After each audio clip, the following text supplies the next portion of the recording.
इस आदमी को एक जादुई सुनहरा अंडा मिला। जब उसने अंडे पर स्विच घुमाया तो अचानक उसमें से तीखे पंजे निकले और उसकी हथेली में चुभ गए। जैक को तेज दर्द हुआ और वह चीख पड़ा।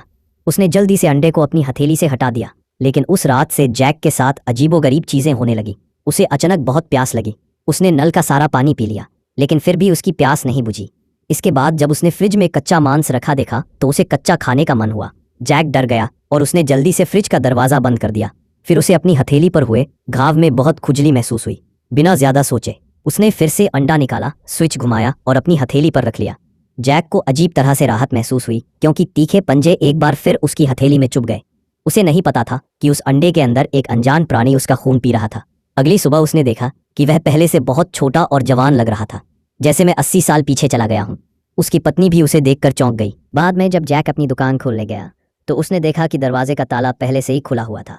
उसे मेज़ पर एक विजिटिंग कार्ड मिला। उस पते पर जाकर उसकी मुलाकात एक अमीर आदमी मिस्टर मैन से हुई। जैक ने उससे पूछा कि उसने उसकी दुकान से चोरी क्यों की। अमीर आदमी ने कोई जवाब नहीं दिया, लेकिन एक नोटबुक निकाली और सोने के अंडे की कहानी सुनाई। उसने बताया कि इस अंडे का नाम डेविल सिल्वर क्लॉ है, जिसे एक बूढ़े वैज्ञानिक ने बनाया था जो अमर होना चाहता था।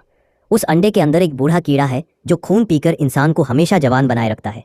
यह सुनकर जैक को समझ में आ गया कि वो अचानक जवान क्यों हो गया था। अमीर आदमी बहुत बीमार था और उसने जैक से कहा कि वो अंडे के लिए कोई भी कीमत चुकाने को तैयार है, लेकिन जैक ने साफ मना कर दिया। गुस्से में उस आदमी ने अपने आदमियों को बुलाया और जैक को जबरदस्ती बाहर निकाला। फिर उसने अंडे को ढूंढने के लिए बॉक्स खोला, लेकिन उसमें सिर्फ टूटे हुए ताले मिले। अब जब जैक को अंडे की असली ताकत का पता चल गया तो वो घर लौट आया और जवान होने के लिए फिर